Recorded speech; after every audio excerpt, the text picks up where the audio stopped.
నీకు హల్లెలూయా చెప్పండి.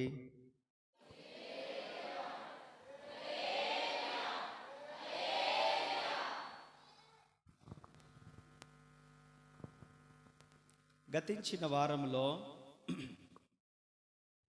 మనము చెప్పుకున్నటువంటి వర్తమానం సాక్షి సమూహము మేఘము వలె మనమల్ని ఆవరించి ఉన్నందువలన సులువుగా చిక్కులు పెట్టే పాపముల నుండి దూరముగా అని మనం మాట్లాడుకున్నాం. ఆ సాక్షి సమూహము దాని ముందు 11వ అధ్యాయంలో మనం హెబ్రీయులకు రాసిన పత్రికలో చూసుకున్నాం. ఆ సాక్షి సమూహంలో కొంతమందిని మనం జ్ఞాపకం చేసుకొని వారి జీవితాలలో నుండి కొన్ని పాఠాలు నేర్చుకున్నాం. మనం శాంసోను కానీ, మోషే నుండి కానీ, రాహాబు నుండి దగ్గర నుండి, హనోకు దగ్గర నుండి, నోవాహు దగ్గర నుండి, గిద్యోను దగ్గర నుండి కొంతమంది జీవితాలను మనము తేటగా చూసుకున్నాం. సాక్షి సమూహము మనమల్లో మేఘము వలె ఆవరించి ఉందని, వాళ్ళు సాక్ష్యాన్ని సంపాదించుకొని లోకాన్ని విడిచిపెట్టి వెళ్ళిపోయారు. వారు మన నుండి రిక్వెస్ట్ చేస్తుంది ఏంటంటే, మీరు కూడా సాక్ష్యమును సంపాదించుకొని పరలోకం రండి అని వారు చెబుతున్నారని. అందులో ఇంకా కొన్ని లోతైన విషయాలను మనం గతించిన వారంలో మనం నేర్చుకున్నాం. ఆ సాక్షి సమూహంలో ఉన్నటువంటి పరిశుద్ధుల గుంపును మనం చూసుకొని అందులో నుండి కొన్ని ప్రాముఖ్యమైన సంగతులు, వారు పరలోకం వెళ్ళిన తర్వాత ఏం జరిగింది, వాళ్ళకి ఇవ్వవలసిన బహుమతులు ఎందుకు ఆలస్యమయ్యాయి, మనము లేకుండా వారు ఎందుకు సంపూర్ణులు కారు అని దేవుని వాక్యం ఎందుకు చెప్పింది అనే కొన్ని విలువైన సత్యాలను పోయిన వారంలో చెప్తే కొంతమందికి అర్థమైంది, కొంతమందికి ఏం అర్థం కాలేదు. అయిపోయేంత వరకు కూర్చొని ప్రార్థన చేయించుకోవాలి కాబట్టి చర్చికి వచ్చినందుకు అలాగున కూర్చుండిపోయి చక్కగా ప్రార్థన చేయించుకొని వెళ్ళిన వారు కూడా ఉన్నారు. దేవునికి స్తోత్రం. దేవుడు మిమ్మల్ని అందరినీ దీవించును గాక.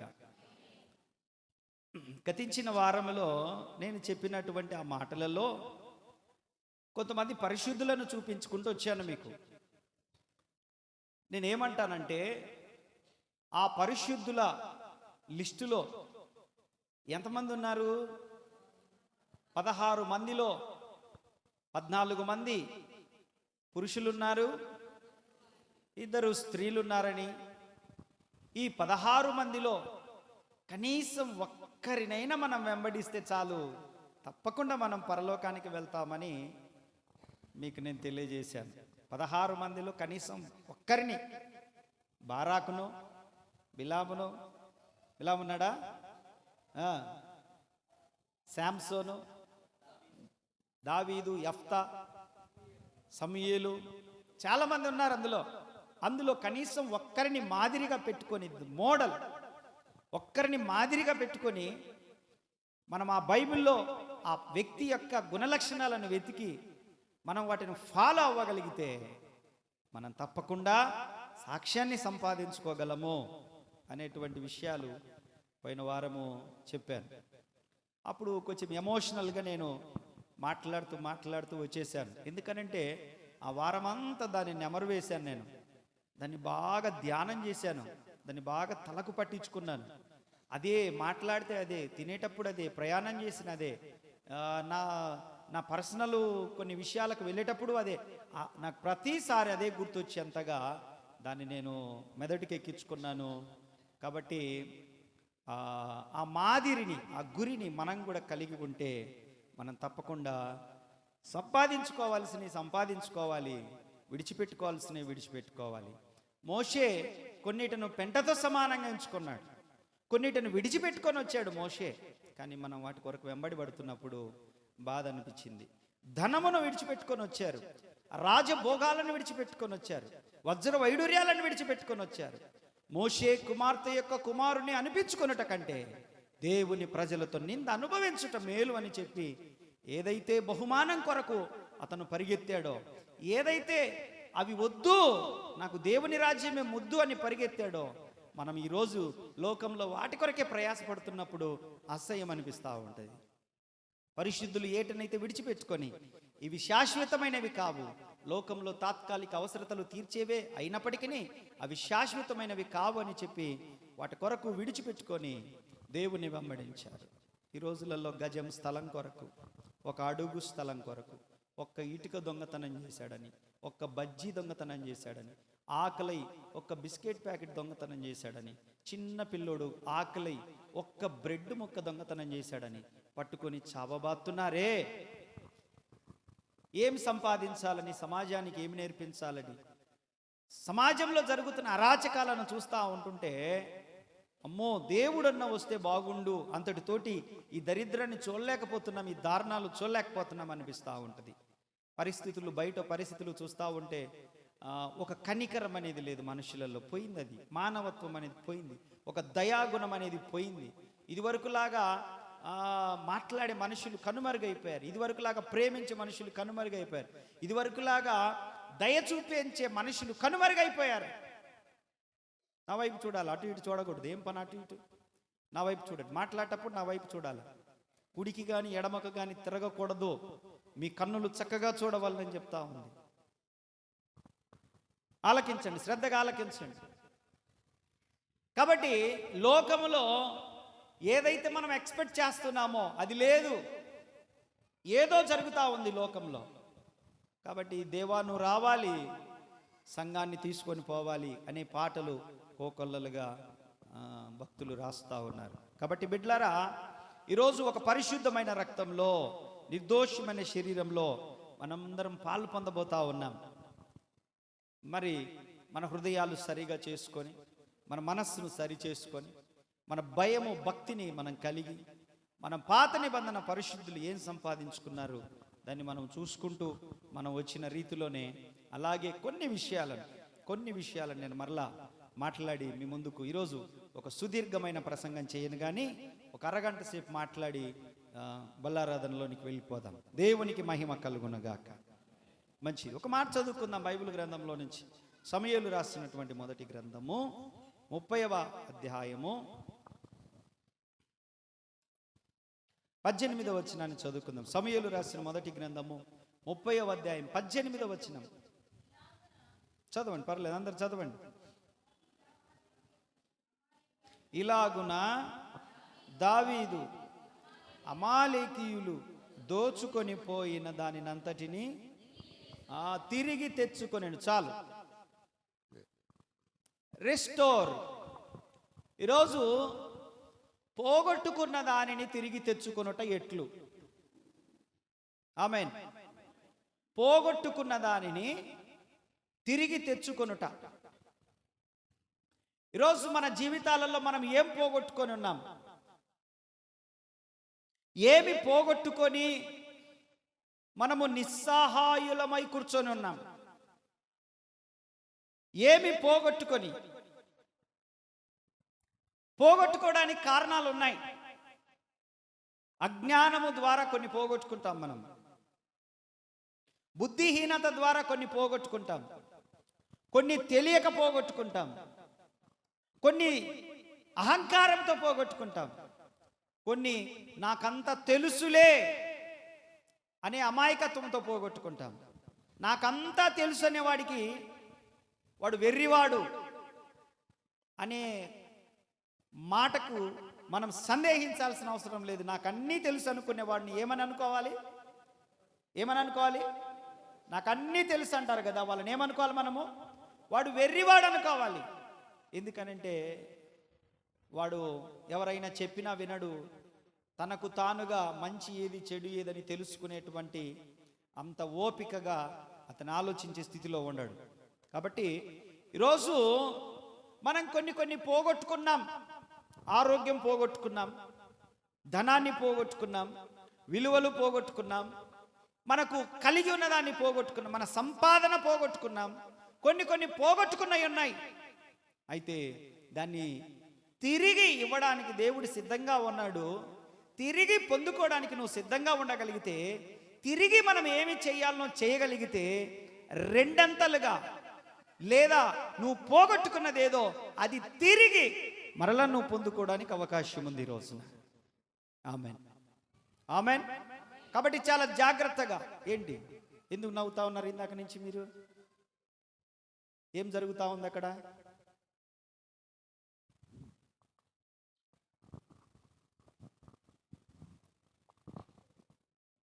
సైతాన్ దూరుతుంది అన్నమాట. ఒక్కొక్కసారి సైతాన్ దూరి చేస్తూ ఉంటాడు, వాడు గలిబిలి రేపుతూ ఉంటాడు. వాడికి పట్టింది ఇందాక నుంచి గమనిస్తూ ఉన్న ఆరాధన నుంచి వాడికి పట్టింది అది. దేవునికి స్తోత్రం, హల్లెలూయా. చేతులెత్తి చెప్పండి.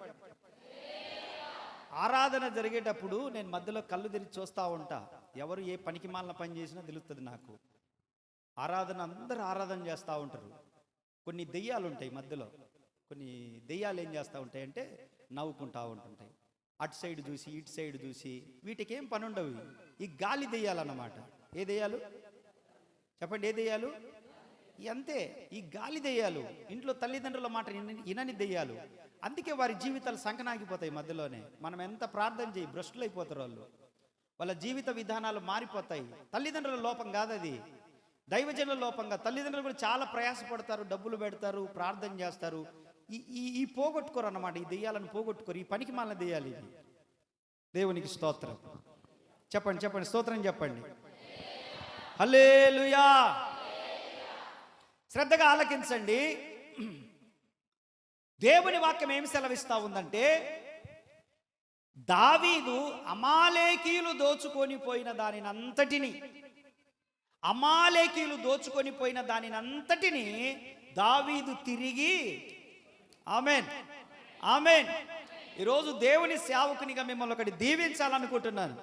అది నాకును మీకును దేవుని ఆజ్ఞలలో వెంబడి నడుస్తున్నటువంటి మనందరికీ, దేవుని యొక్క ఆశీర్వాదం కొరకు అనుదినము కష్టపడుతున్న మనకు, విశ్వాసము మూలముగా దేవుణ్ణి వెంబడిస్తున్న మనందరికీ సంబంధించినటువంటి ఒక దీవెన మీకు ఇవ్వాలనుకుంటున్నాను. ఈరోజు దేవుని సేవకునిగా ఒక దీవెన మీ పైన నిలబడుతుంది. ఈరోజు దేవుని సేవకునిగా సిద్ధపడి దేవుని సన్నిధిలో కనిపెట్టి మీకు ఈ మాటను నేను మాట్లాడుతూ ఉన్నాను.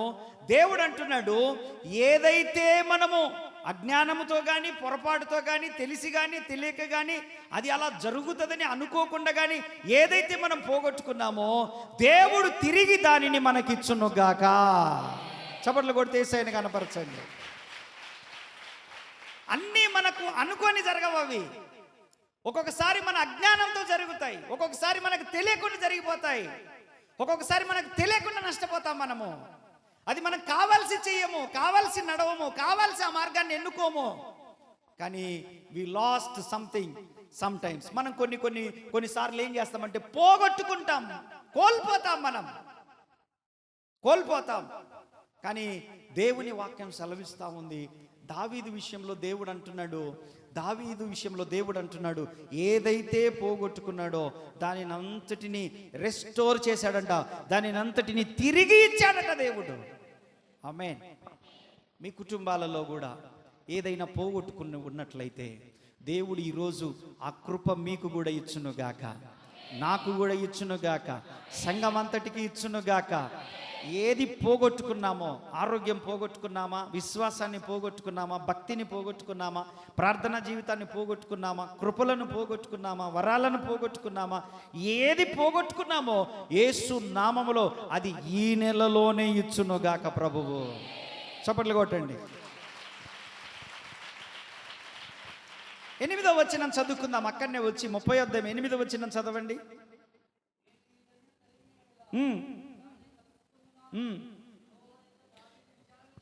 యెహోవా యొద్ద దావీదు విచారణ చేయగా, ఏం చేశాడు?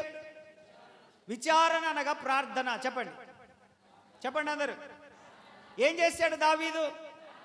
తిరిగి పొందుకోవడానికి దావీదు చేసినటువంటి పెద్ద పని ఏంటి?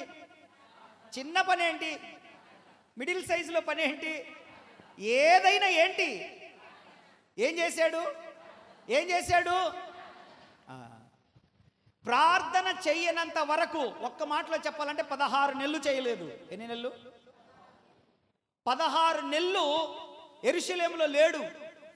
యెరూషలేం అంటే ఒక సహవాసం. చెప్పండి, యెరూషలేం అంటే ఏంటి? యెరూషలేం అంటే ప్రార్థనా జీవితం. చెప్పండి, యెరూషలేములో దేవాలయం ఉంది, ఉందా లేదా? యెరూషలేములో దేవాలయం ఉందా లేదా? యెరూషలేమును విడిచిపెట్టాడు, దేవాలయాన్ని విడిచిపెట్టాడు, సహవాసాన్ని విడిచిపెట్టాడు, 16 నెలలు అరణ్యంలో ఉన్నాడు. ఈ లోపేమైపోయింది? తనకు కలిగి ఉన్నదంతా అమాలేకీయులు వచ్చి, చెప్పాలి మాట, వెనకున్న వాళ్ళు. ఎన్ని నెలలు లేడు? యెరూషలేములో 16 నెలలు లేడు. ప్రార్థనకు 16 నెలలు దూరంగా ఉన్నాడు. ప్రార్థనకు వెళ్ళే వారికి 16 నెలలు దూరంగా ఉన్నాడు. ఇప్పుడు 16 నెలలు ప్రార్థనకు పోకపోతే మాట తీరు మారుద్దా మారదా? ప్రవర్తన మారుతుందా మారదా? మన యాటిట్యూడ్, మన వైఖరి మారుతుందా మారదా? 1-2 ఆదివారాలు ప్రార్థనకు పోకపోతేనే ఒక్కొక్కరు చెప్తా ఉంటారు, అన్నా అసలు పోయిన వారం ప్రార్థనకు రాకపోయేసరికి నాకు తిక్కగా ఉందన్నా. అవును, ఆత్మీయుల కొంటది అట్లాగనే. ఎందుకనంటే ఎప్పుడెప్పుడు దేవుని మందిరానికి వెళ్ళాలా అనిపిస్తుంది. అదే వెళ్ళలేదనుకో ఎలా ఉంటుంది? కొంతమందికి మజాక్ ఉంటుంది. ఎందుకంటే ఎప్పుడెప్పుడు ఆదివారం దుమ్మ కొడితే ఏదో ఒక కార్యక్రమం, ఏదో ఒక పెళ్లి, ఏదో ఒక విందులకు వినోదాలకు వెళ్ళే అలవాటు ఉంది కొంతమందికి. ఈ దరిద్రపు అలవాటు మానుకోవాలి క్రైస్తవులమైన మనం. ఆదివారం తప్పని పరిస్థితి తప్ప మిగతా అన్ని ఆదివారాలు ప్రభు మందిరంలో కనపడాలి మనం. తప్పని పరిస్థితి అధికారులకు లోబడాల్సి వచ్చి, ఇక తప్పని పరిస్థితి హాస్పిటల్కి వెళ్ళాల్సి వచ్చి, తప్పని పరిస్థితి ఏదైనా కార్యక్రమానికి తప్పని పరిస్థితి, ఇంకా వాళ్ళు లేకపోతే పెద్ద నిందనే మోపుతారు మన మీద అనుకున్నప్పుడు తప్ప మిగతా సాధ్యమైనంత వరకు ఏం చేయాలి? దేవుని మందిరంలో 16 నెలలు దావీదు దేవుని మందిరానికి దూరమయ్యాడు. 16 నెలలు దావీదు ప్రార్థన చేసుకోక 16 నెలలైంది. 16 నెలలైంది యెరూషలేములోనికి రాక. 16 నెలలైంది దేవాలయం ముఖము చూడక. 16 నెలలైంది అతను సహవాసానికి, యెరూషలేములో ఉన్న ప్రజలకు సహవాసానికి దూరమై, అందువలన దూరం అయిపోయినందువలన సమస్తము పోగొట్టుకున్నాడు. ఆ విషయం తెలుసుకున్నటువంటి దావీదు మరలా దేవుని దగ్గరికి వచ్చి ఏం చేశాడు? విచారణ చేశాడు, అంటే ప్రార్థన చేశాడు. ప్రభువా, నేను ఏం పోగొట్టుకున్నానో నాకు అర్థమైపోయింది. నేను సహవాసాన్ని పోగొట్టుకున్నాను. దేవుని వాక్యం ఏమంది? అపోస్తుల కార్యం 2:42లో అపోస్తుల బోధ యందును, తీయండి బైబిల్ తీసి దాన్ని చదవండి. అపోస్తుల కార్యం 2వ అధ్యాయం 42వ వచనం. పెన్నుంటే టిక్ చేసుకోండి. అందరూ బైబిల్ పైకెత్తి చదవండి. చేతిలో తీసుకోండి, బైబిల్ చదవండి.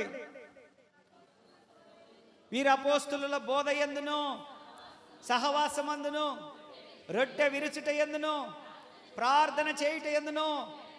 స్తోత్రం చెప్పండి గట్టిగా. 16 నెలలు గ్యాప్ ఉందని చెప్పిందా? ఒక 2-3 వారాలు గ్యాప్ ఉంటే పర్వాలేదని చెప్పిందా? ఒక నెల పర్వాలేదులే ఏం కాదని చెప్పిందా? ఏమంటుంది? ఎడతెగక. పాయింట్ మనం క్యాచ్ చేయాలి. ఎడతెగక. ప్రార్థనలో ఎడతెగక ఉండాలి, సహవాసంలో ఎడతెగక ఉండాలి, ప్రార్థనా వీరుల సహవాసంతో ఎడతెగక ఉండాలి. బల్లారాధనలో కూడా ప్రతి నెల, ఎప్పుడు?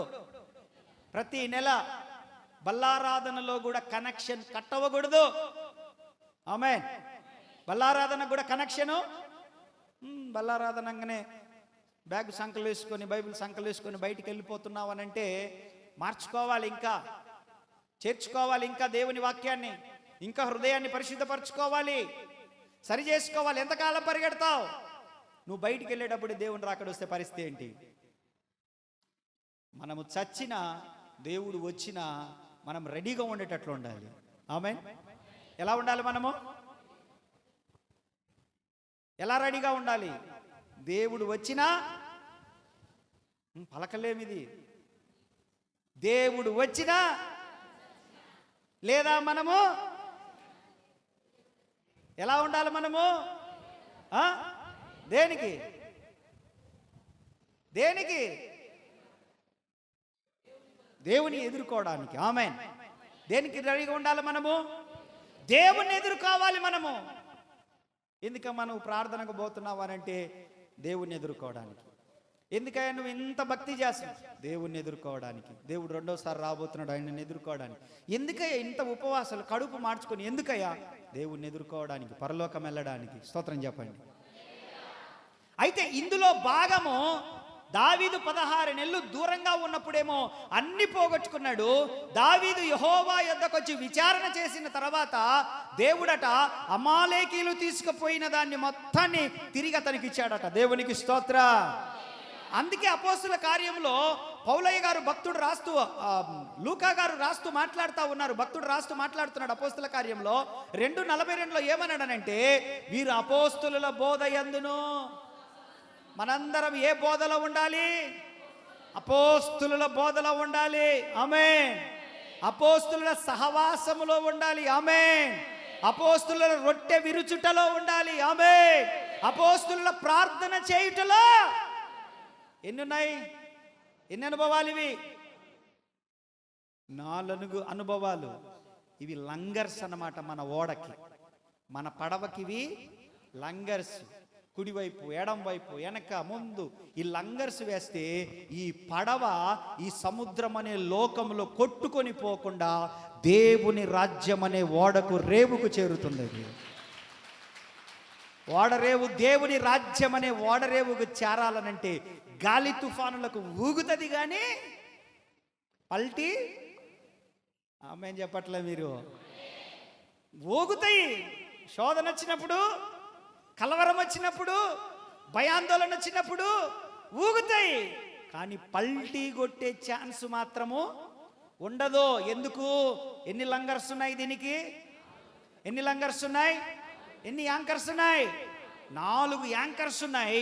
ఈ 4 యాంకర్స్ నీటి లోపలికి వెళ్ళిపోయి గట్టిగా పట్టుకొని ఉన్నాయి. అందుకు ఈ పడవ మాత్రం ఎంత ఊగుతుందేమో కానీ, ఎంత తుఫాన్ వచ్చినా, ఎన్ని అలలు వచ్చినా ఇది మాత్రం కొట్టుకొని పోయే పరిస్థితి, బ్రద్దలైపోయే పరిస్థితి, ఇరిగిపోయే పరిస్థితి మాత్రము ఉండదు. ఎందుకనంటే వీరందరూ అపోస్తుల బోధలో ఉన్నారు, అపోస్తుల సహవాసంలో ఉన్నారు, అపోస్తుల రొట్టె విరుచుట క్రమంలో ఉన్నారు, అపోస్తులలాగా ప్రార్థన చేసే వీరులుగా మారిపోయారు వీళ్ళు. కాబట్టి దీనిని ఏమీ చేయలేవు. ఈ 4 అనుభవాలు మనల్ని ఎలా నడిపిస్తాయంటే, మనం ఏదైతే పోగొట్టుకున్నామో దానిని మరలా మనకు తిరిగి తెస్తాయి అవి. ఆమేన్. ఏం పోగొట్టుకున్నామో మరలా మనకు రెస్టోర్ చేస్తాయి, మరలా మనకి ఇస్తాయి అవి. అబ్రహాం పోగొట్టుకున్నాడు తన భార్యని. దేవుడు పడితే వాడు ఎత్తకపోతుండే అబ్రహాం భార్యని. ఏ రాజు పడితే ఆ రాజు తీసుకొని పోతున్నాడు అబ్రహాం భార్యని. ఇట్లా కాదని అబ్రహాం మోకరించాడట. ప్రభువా, ఇదేంది ప్రభువా, నా భార్యని ఎవడు పడితే, ఏ రాజు పడితే ఆ రాజు చూసి కిడ్నాప్ చేసి తీసుకుపోతున్నాడు అని మోకరించి ప్రార్థన చేస్తే, ఏ రాజు అయితే తన భార్యను తీసుకుని పోయాడో ఆ రాజు భార్యను, ఆ రాజ్యములో ఉన్న స్త్రీలందరి గర్భములను దేవుడు మూసేను. ఏం చేశాడు? తెరిచాడా మూసాడా? మూసేను. ఎరా, నా కుమారుని యొక్క భార్యను తీసుకొని పోతావా నువ్వు అని చెప్పేసి వారి గర్భములను మూసేసినాక ఊర్లంతా గొడవ. అయ్యా, ఇదే ఆ పరిస్థితి అని చెప్తే అప్పుడు రాజు వచ్చి బతిమలాడుకొని, అబ్రహామా, నువ్వు చేసిన పని ఏంటి? ఈమె నీ భార్య అని చెప్పకుండా చెల్లెలని ఎందుకు చెప్పావు అని చెప్పి మరలా చెప్పి, ఇదిగో ఈ బంగారము, ఈ వెండి, ఈ వజ్రవైడూర్యాలు నువ్వు తీసుకో, ఈ పశువులు, ఈ గొర్రెల మేకలు నువ్వు తీసుకో. అమ్మో, నీ దేవుడు మామూలు దేవుడు కాదు. రాత్రి నాకు కలలో వచ్చాడు, కలలో వచ్చి నాతో మాట్లాడాడు. రే, నీ దేశంలో ఉన్న ప్రతి గర్భం మూయబడుతుంది, ప్రతి ఒక్కరు గొడ్రాలు అని నిందతో చేస్తారా అని నన్ను బెదిరించాడు, భయపెట్టాడు. కాబట్టి ఏదైతే నువ్వు పోగొట్టుకున్నావో మరలా దాన్ని నీకు ఇచ్చేస్తున్నానని చెప్పేసి తిరిగి పొందుకున్నాడు ప్రార్థన ద్వారా. హల్లెలూయా, హల్లెలూయా, హల్లెలూయా. పోగొట్టుకున్నాడు కానీ ప్రార్థన ద్వారా తిరిగి పొందుకున్నాడు. దేవుడు అలా ఇచ్చే దేవుడు మన పక్షాన. ఆమేన్. మీ ఇంట్లో ఏం పోగొట్టుకున్నారో నాకు తెలియదు, మీ ఒంట్లో ఏం పోగొట్టుకున్నారో నాకు తెలియదు, కానీ ఏమి నష్టపోతున్నామో మనకు తెలియదు. కానీ మనం గనక మోకరించి ప్రార్థన చేయగలిగితే, కన్నీరు గార్చి ప్రార్థన చేయగలిగితే, ఉపవాసం ఉండి ప్రార్థన చేయగలిగితేనంట, ఏం పోగొట్టుకున్నామో దేవుడు దాన్ని అంతటితో వదిలేయకుండా మరలా ఇస్తాడు. దేవుడు మనకి మరలా ఇస్తాడు. ఆమేన్. హల్లెలూయా, హల్లెలూయా. ధనము పోగొట్టుకున్నా ప్రభు ఇస్తాడు. ఇస్తాడా ఇవ్వడా? మీరు అప్పులై ఉన్నారా? మీరు ప్రార్థన చేయండి. అప్పులు తీరిపోవడమే మాత్రమే కాకుండా మరలా మీ చేతిలో మిగలగలిగినంత, బ్యాంక్ బ్యాలెన్స్ ఉండగలిగినంత, ఏటీఎం మెయింటైన్ చేయగలిగినంత సామర్థ్యం ప్రభు మీకు ఇస్తాడు. ఆయన ఫైనాన్షియల్ బ్లెస్సింగ్ అది. ఆమేన్, ఆమేన్, ఆమేన్. ఫైనాన్షియల్ బ్లెస్సింగ్ కూడా దేవుని దగ్గరనే ఉంది. సాతాను గాడు రోగం పెడతాడు, మనం హాస్పిటల్ చుట్టూ తిరుగుతాం, అప్పులైపోతాం. ఆలకించండి, సాతాను గాడు రోగం పెడతాడు, హాస్పిటల్ చుట్టూ తిరుగుతాం, అప్పులైపోతాం. ఇంటికి వచ్చిన తర్వాత మరలా ప్రార్థనలో గడపండి. హాస్పిటల్ నేను చెప్తున్నాను, ఫుల్ పిట్ మీద ఉండి చెప్తున్నాను, దేవుని సముఖంలో దేవుని సేవకునిగా, నువ్వు హాస్పిటల్కి ఎంత ఖర్చు పెట్టినవో, ఎంత అప్పైనవో మరలా దేవుడు ఇస్తాడు అదంతా కూడా. నమ్ముతున్నావా ఈ మాట? రెస్టోర్ చేస్తాడు ప్రభు. నువ్వు హాస్పిటల్కి ఎంత ఖర్చు పెట్టావో, మరలా ఎంత అప్పైనవో దాన్ని అంతా తిరిగి నీకు సమకూరుస్తాడు. ఎందుకో తెలుసా? దోచుకునేవాడు సాతానుడు, తిరిగి ఇచ్చేవాడు దేవుడు. మనకు అంత తేలిగ్గా ఉంచాడు ప్రభు వాడిని. ఎందుకో తెలుసా? నువ్వు మోకరించి ప్రార్థన చేస్తావుగా, మళ్ళీ ఆయనకేగా చేయాల్సింది. నన్ను ఎందుకు అప్పుల పాలు చేసినావు? నన్ను ఎందుకు రోగానికి అప్పగించినావు? నన్ను ఎందుకు ఇలా చేశావు? కమానని చెప్పినప్పుడు దేవుడు ఏం చేస్తాడంటే, అబ్బా ఇది ఇది ఇది కరెక్ట్ కాదని చెప్పేసి మరలా దేవుడు మొత్తాన్ని సమకూర్చి దేవుడు మరలా సమృద్ధిలోనికి తీసుకొని వస్తాడు. కొంతకాలం కరువు ఉండొచ్చు మన ఇంట్లో, కొంతకాలం కష్టమే ఉండొచ్చు, కొంతకాలం రోగాలే పరిపాలించవచ్చు, కొంతకాలం అప్పులే పరిపాలించవచ్చు, కొంతకాలం మనకున్న సమస్యలు మన మీద వేదన తీసుకురావచ్చు. కానీ మనం ఎప్పుడైతే we should kneel down in front of God, దేవుని ఎదుట మనం ఎప్పుడైతే మోకరిల్లుతామో పరలోకము తెరవబడుతుందని మనం గుర్తుపెట్టుకోవాలి ప్రతిసారి. ఏం తెరవబడుతుంది? ప్రభు అన్నాడు, ఆకాశ వాకిండ్లు విప్పుతా. ఏమి విప్పుతాడంట? ఎవరి కోసము? ఒకరోజు ఒక వార్త అబ్రహాం దగ్గరికి వచ్చింది. అయ్యా, నీ కుమారుడైన లోతు సంపాదించుకున్నవన్నీ కూడా వేరే రాజు వచ్చి మొత్తం తీసుకొని పోయాడయ్యా అని. మొత్తం తీసుకొని పోయాడు వేరే రాజు వచ్చి. వెంటనే అబ్రహాము లేచి 318 మందిని, యుద్ధమునకు అలవరచబడిన వారిని లేపి తీసుకొని ఆ రాజు మీదికి ప్రార్థన చేసుకొని బయలుదేరితే దేవుడు అన్నాడు, నేను మరలా మొత్తం తిరిగిస్తాను, వెళ్ళు, నీకు జయమిస్తానంటే మరలా ప్రార్థన చేసుకొని వెళ్తే, ఏ రాజు అయితే తన కుమారుడైన లోతు స్వాస్థ్యాన్ని దోచుకొని మొత్తం వెళ్ళిపోయాడో, అబ్రహాం ప్రార్థన చేసుకొని వెళ్ళి యుద్ధము చేసి మరలా ఏదైతే పోగొట్టుకున్నాడో తిరిగి మొత్తాన్ని తీసుకొచ్చి మరలా లోతుకు అప్పగించడం జరిగింది. హల్లెలూయా, చెప్పండి చెప్పండి, హల్లెలూయా. కాబట్టి దేవుడు తిరిగి ఇచ్చేవాడు. ఆమేన్. ఏమి మనం పోగొట్టుకుంటున్నామో, ఏమి నష్టపోతున్నామో, అది వాటన్నిటి విషయంలో దేవుడట మనం మోకరిల్లితే, మనము ప్రార్థన చేస్తే, మనం మొర్ర పెడితే, మనము దేవునికి విజ్ఞాపన చేస్తే మరలా తిరిగి సమకూర్చువాడు ఆయన. ఏం చేస్తాడు? ఏం చేస్తాడు ఆయన? ఎందుకనంటే ఇది మన స్వాస్థ్యము, ఇది మన సొత్తు, సాతానుగాడిది కాదు. దేవుని కృపచేత సంపాదించుకున్నాం మనం ప్రతిదీ కూడా. దేవుడు మనకు తిరిగి ఇస్తాడు. యోబు జీవితంలో అదే కదా జరిగింది. యోబు సమస్తమును ఎవరి ద్వారా కోల్పోయాడు? సాతానుడి ద్వారా కోల్పోయాడు. సాతానుడి ద్వారా మొత్తం కోల్పోయాడు. పిల్లలను పోగొట్టుకున్నాడు, మొత్తం ఆస్తి మొత్తం పోగొట్టుకున్నాడు. ఒక్కసారిగా ఒక్కరోజు అంతమంది పిల్లలు చనిపోతే సమాధి చేయడం అంటే సాధ్యమేనా? గుండె ఎంత బరువెక్కిపోద్ది, ఆత్మహత్య చేసుకోవడానికి ఎంత మాత్రం వెనుకాడము. ఒక్క బిడ్డను పోగొట్టుకుంటేనే సంవత్సరాల తరబడి ఏడుస్తామే. అంతమంది బిడ్డలను పోగొట్టుకున్నాడు యోబు ఒక్క రోజున. యేసయ్య అంటాడు సాతాను గాడితో, ఒరే పనికి మళ్ళోడా, నిష్కారణముగా యోబు నేను నీకు అప్పగించాను రా. నువ్వు పనికిమాలినోడిరా నువ్వు. యోబుని నీ వశం చేశారు నిష్కారణంగా. వాడికి ఉన్న ఆస్తి మొత్తం తీసేసావు, బిడ్డలను తీసేసుకున్నావు, శరీరం మొత్తం కులిపోయింది, కురుపులు వచ్చేసినాయి, బూడిదలో కూర్చున్నాడు, ఎవరు గుర్తుపట్టలేని స్థితికి వెళ్ళిపోయాడు, అన్నీ పోగొట్టుకున్నాడు. ఒక మాట అంటాడు యోబు, ఒక మాట అంటాడు 13వ అధ్యాయం అనుకుంటాను. అసలు ఆ మాటకు మనమైతే అనలేమేమో అనిపిస్తుంది, మనమైతే అనలేమేమో. 13వ అధ్యాయము 15వ వచనం చదవండి. ఇదిగో ఆయన నన్ను చంపినను నేను ఆయన కొరకు. చదవండి ఈ మాట అసలు అందరూ.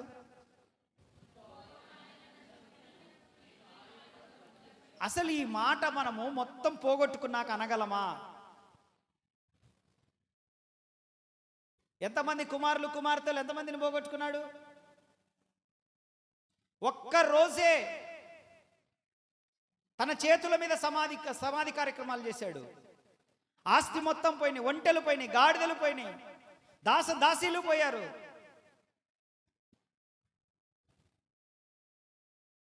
యోబు, ఇంకెందుకే నీ పని అయిపోయింది. సాతానుగాడు వచ్చాడు స్నేహితుల రూపంలోనే వస్తాడు.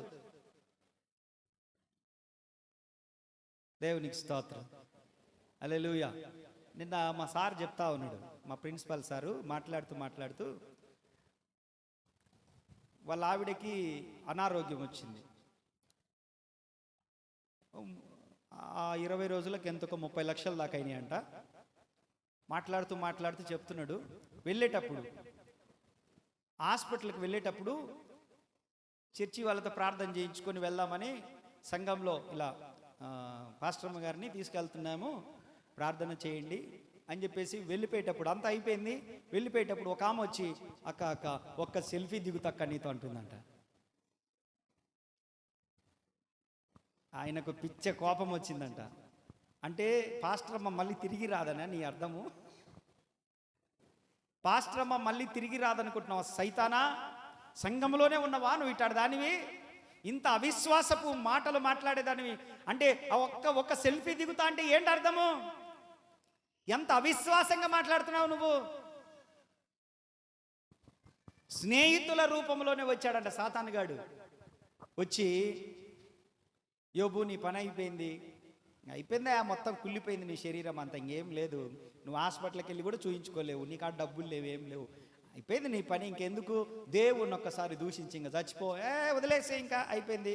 లోపల నువ్వేదో రహస్య పాపం చేసావు, నువ్వు పాపం చేసావు కాబట్టి ఈ రోగం వచ్చింది నీకు, నువ్వు ఏ పాపం చేయకపోతే ఎందుకు రోగం వస్తుంది అని చెప్పి మాట్లాడుతూ ఉన్నాడట.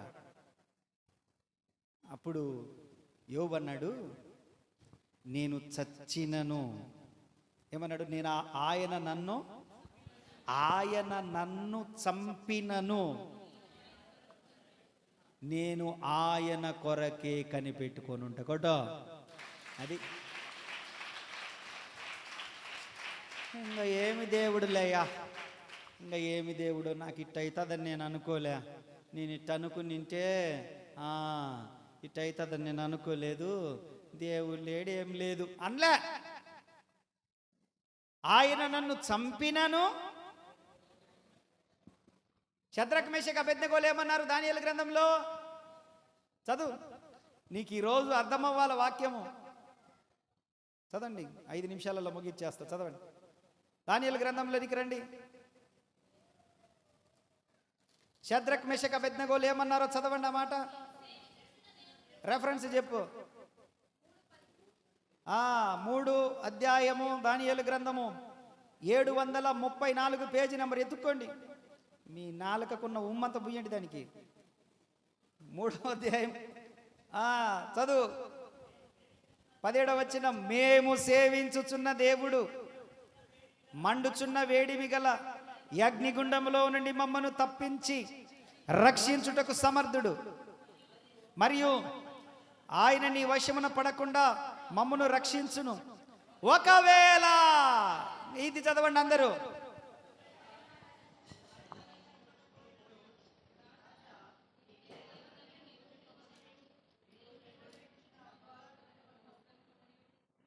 హల్లెలూయా. ఇది మనలాంటి స్నేహితులతో మాట్లాడట్లేదు, వాళ్ళు రాజుతో మాట్లాడుతూ ఉన్నారు. రాజా, మా దేవుడు మమ్మల్ని రక్షించుటకు సమర్థుడు. ఒకవేళ, పర్హాప్స్, ఇన్ కేస్ ఆయన మమ్మల్ని రక్షించకపోయినా, నువ్వు చెప్పేవే బొమ్మలు, ఆ బొమ్మకు మాత్రం మేము ఇది చచ్చిపోతారా? చచ్చిపోతాం, ఆయన కొరకే ఉన్నాం. దూషించరా? దూషించం. అన్యాయం కదా, మీరు ఏ తప్పు చేయలేదు కదా, తప్పు చేయకపోయినా అగ్నిగుండం 7 కాల్చారు కదా, అసలు అన్యాయం కదా, అట్టాడి దేవుణ్ణి ఎందుకయ్యా మీరు ఒప్పుకునేది లేదు. ఆయన మమ్మల్ని రక్షించుటకు సమర్థుడు. ఒకవేళ రక్షించకపోయినా,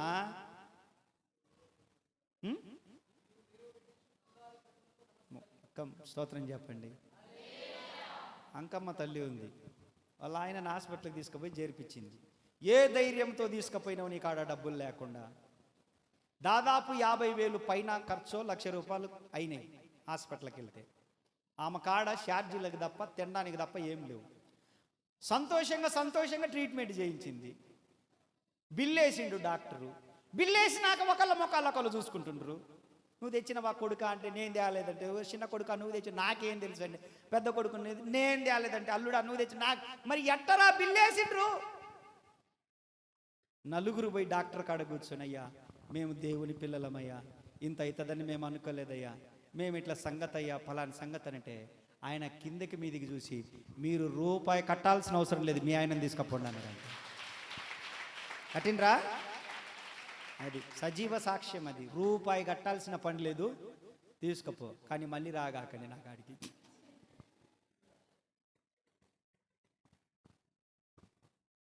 దేవుడు పంపించాడా లేదా? స్తోత్రం చెప్పరే. పోగొట్టుకున్నదంతా తిరిగి ఇచ్చే దేవుడు ఆయన. ఇప్పుడు ఆరోగ్యంగా ఉన్నాడు, ఆయన దేవుని సన్నిధిలో ఉంటా ఉన్నాడు.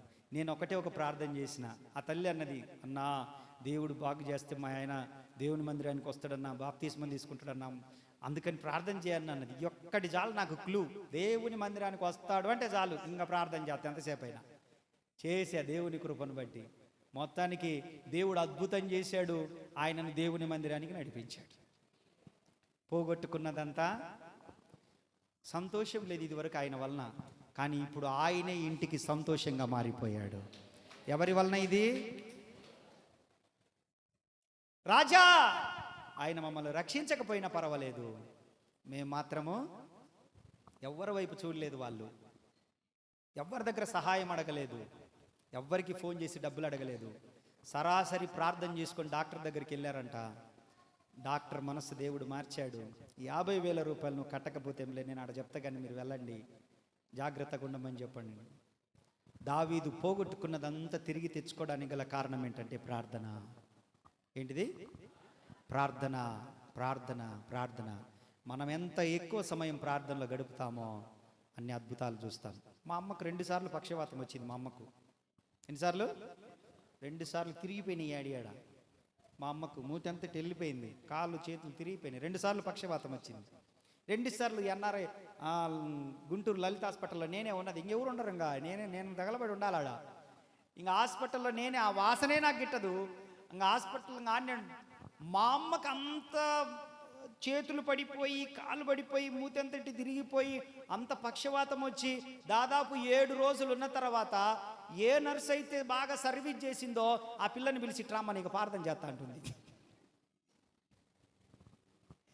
బాగలేకనే కదా మా అమ్మ వచ్చింది. ఆ బైబిల్ మాత్రము అస్సలు తీయని అట్లా అక్కడి నుంచి తలకాన్నే ఉండాలి, నా బైబిల్ నాకాన్నే ఉండాలి, నా బైబిల్ నాకాన్నే ఉండాలని చెప్పేసి ఆ ట్రీట్మెంట్ చేసేటప్పుడు కూడా బైబిల్ తీయొద్దు అని చెప్పేసి బైబిల్ అట్టనే ఉంచుకొని మా అమ్మ మళ్ళా మూతి సరి అయిపోయింది, వారంలోనే సరి అయిపోయింది. ఇదంతా చెయ్యి ఇట్లా తిరిగిపోయింది, ఇదంతా కూడా మరలా నార్మల్ అయిపోయింది. కాలు ఇట్లా తిరిగిపోయింది, కూడా నార్మల్ అయిపోయింది. మళ్ళీ మామూలుగా అయింది.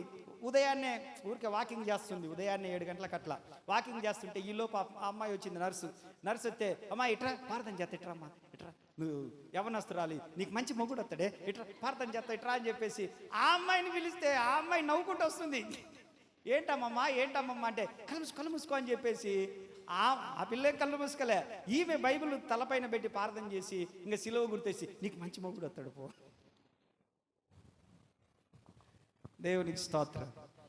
2 సార్లు మా అమ్మకు పక్షవాతం వచ్చింది. మరలా 6 నెలల గ్యాప్లోనే పక్షవాతం వచ్చింది. అది అయిపోయింది. మరలా 6 నెలలకు వస్తే మరలా ఎత్తుకొని పోయినాం మేము. మరలా ఎత్తుకొని పోతే మరలా ఆపిల్లే ఉంది, ఆ వార్డులో ఆపిల్లే ఉంది. ఏందన్నా అంటే ఏముందమ్మా షుగర్ ఎక్కువైంది, వద్దంటే ఏదంటే అది తింటుంటుంది, ఏం నువ్వు తెచ్చి పెడుతున్నావా, ఇది మా ఆయన సొమ్మురా నా సొమ్మురా అని ఆమె ఏది పడితే అది తింటదమ్మా, ఎవరు ఆపలేము మేము, అందుకని చెప్పి మళ్ళా వచ్చిందనంటే మరలా దేవుని కృపను బట్టి ఒక 5 రోజులు 7 రోజులు పట్టింది. మరలా మొత్తం ట్రీట్మెంట్ చేయించిన తర్వాత ఆ పిల్లని అడుగుతుంది, పెళ్ళైందా నీకని.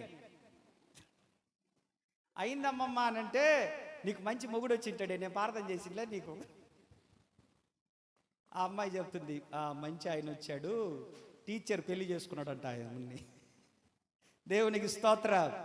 ఒక మంచి సంబంధం వచ్చింది అమ్మమ్మ, తెనాలి నుంచి టీచరు ఒక ఆయన, అప్పుడే కొత్తగా వచ్చింది ఉద్యోగము, నన్ను పెళ్లి చేసుకున్నాడు, నువ్వు ప్రార్థన చేసిపోయినావు కానీ నాకు మేలు జరిగిందని అంటే మళ్ళీ ప్రార్థన చేస్తే కళ్ళు మూసుకో, నువ్వు మంచి కొడుకు పుడతాడే, కళ్ళు మూసుకుంటావు.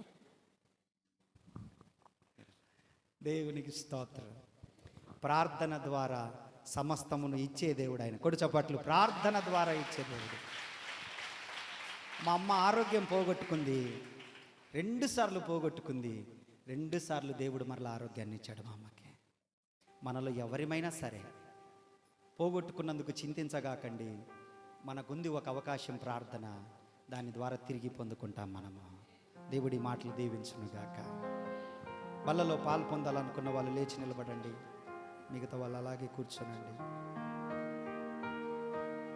బల్లలో పాలు పొందాలనుకున్న వాళ్ళు లేచి నిలబడండి, మిగతా వాళ్ళు అలాగే కూర్చుందాం.